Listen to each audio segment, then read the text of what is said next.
পৰজনম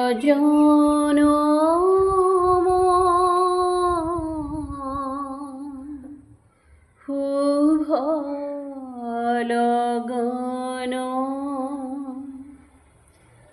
যদিহে আমাৰ হয় দেখা পুৰাবানে প্ৰিয়ে এই জনম মোৰ হিয়াৰ পূৰ্ণ আশা পৰজনমৰ শুভ লগন যদিহে আমাৰ হয় দেখা পুৰাবানে প্ৰিয়ে এই জনম মোৰ হিয়াৰ পূৰ্ণ আশা। হেল্ল' এভৰিৱান, এনেই গাইছোঁ অকণমান, মানে পালোঁ কৰিশ্মা নাথ নামৰ শিল্পীগৰাকীয়ে, শিল্পী এনে তেওঁ কি নাজানো আৰু দেই, এই কালজয়ী গীতটো বিষ্ণুৰাভাদেৱৰ কি ৰূপত গাইছে। বিশ্বাস কৰিব, গান গাই ভাল পাওঁ।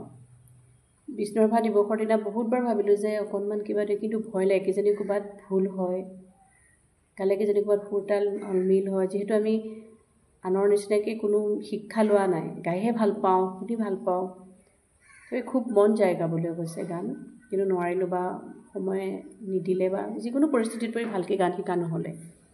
তুমি মানে কেতিয়াবা মন গ'লেও মানে কিছুমান এই বিকৃত ৰূপ লয় নেকি বা সুৰ আলমি হয় নেকি, সেইটো কথা ভাবিয়ে মই গানবোৰ দিবলৈ মানে সাহস নকৰোঁ। নাপায় আচলতে এনেকুৱা গীত পাৰিব নেকি আৰু কোনোবাই পিছৰ জেনেৰেশ্যনে উলিয়াব। সেইখিনি গীত আমি ভালকৈ ৰাখিবহে লাগে, নতুন প্ৰজন্মই আমি গাব লাগে, কিন্তু সংৰক্ষণ কৰিব লগাত চাই তেওঁলোকে কি কৰিছে, বিজতৰীয়া ৰূপ দিছে। চব আৰু কি জানে, আজিকালি মানুহবিলাকৰ কোনো ধৰণৰ মানে ভয় ভাৱ বোলা বস্তু একোৱেই নাই, চব ময়ে জানো। সেইকাৰণে পৃথিৱীখনত আজি চাওক, ক'ত মৃত্যু, ত'ত কোনোবাই কাৰোবাক কাটিছে, ক'ৰবাত মাকক বৃদ্ধাশ্ৰমত থৈছে, পুতেকবোৰেক লগ লাগি দেউতাকক কাটিছে, কত ছোৱালী ল'ৰা, এইটো আপোনাৰ বেয়া বস্তু, কিছুমানে দেই বেয়া বস্তু খাই খাই নিজৰ মানে মৃত্যুক আঁকোৱাই লৈছে। ফলত কি হৈছে, মাক বাপেকৰ বুকু উদং হৈছে। কিহৰ কাৰণে বাৰু এইবোৰ হৈছে? ভগৱান বুলিতো বিশ্বাসেই নাই। প্ৰতি ক্ষেত্ৰত যদি ভাবিলেহেঁতেন যে এজন আছে, মানি লৈছোঁ বাৰু ভগৱান আছে নাই সেইটো আমি নাজানো, পৰম্পৰাটোতো মানুহে মানি চলিব লাগে, তাৰ পাছতো যে সেইটো আমাৰ ভাগ্য। কিয় এনেকুৱা হৈছে বাৰু? আমাৰ অলপ দিনৰ পৰা আপোনাৰ ভালেই নালাগা হৈ গৈছে, নহয়নে? আৰু কি ক'ম, ক'লে বহুত কথা ওলাই গৈয়ে থাকে। কিবা এটা ক'লে যদি আকৌ বিতৰ্কৰ মাজত সোমাই পৰো, ভয় লাগে।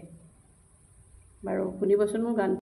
পূৰ্বজয়ী গীত, অতি জনপ্ৰিয় ৰোমান্টিক গীত, অসমৰ ৰাজ্যৰ অতি আপোন পৰজনমৰ শুভ লগনৰ গীতটি। প্ৰথমতে মই কওঁ, এইটো নামৰ কাৰণে গীত নহয়, নাগাৰা নামৰ কাৰণে। এইটো নাগাৰা নামত ব্যৱহাৰ কৰিব নালাগে। দ্বিতীয়তে তেওঁৰ নামত শুনিলোঁ গীতটি সুৰ কথা সকলো বিকৃত, যেনে পুৰাবানে প্ৰিয়ে ঠাইত পুৰাবানে প্ৰভু, আমাৰ হিয়াৰ অপূৰ্ণ আশা, এই ইত্যাদি ইত্যাদি তেনেকে ধৰণৰ আৰু উলট পালট সেইবিলাক গীতেৰে তেনেকে গায়, গীতটি তেনেকে গায় তেখেতে প্ৰকৃততে কলাগুৰুজনাক অপমান কৰা বুলি মই ভাবোঁ। আৰু অসমৰ ৰাইজৰ অতি প্ৰিয় গীত, এই জনপ্ৰিয় গীতটি অসমৰ ৰাইজে কেনেকৈ সহ্য কৰিব, বিকৃত কৰিবলৈ? এইটোতো সহ্য কৰিব নোৱাৰে। আৰু মোৰ ফালৰ পৰা মইতো তীব্ৰ গৰিহণা দিছোঁ।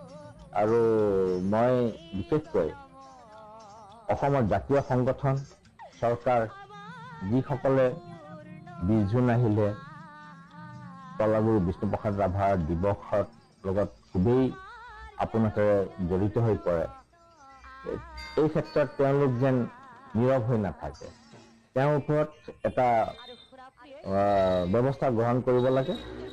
আৰু পাৰিলে আজি বিষ্ণুৰাভা, কালি ভূপেন হাজৰিকাৰ, পৰহি জ্যোতিপ্ৰসাদৰ তাৰপিছত বৰগীত পাৰ্বতী প্ৰসাদ বৰুৱাৰ গীত তেওঁ বিকৃত কৰি গৈ থাকিব। গতিকে এইবোৰ হোৱাৰ আগমুহূৰ্ততেই তাইৰ দলটোকে নিষিদ্ধ কৰি দিব।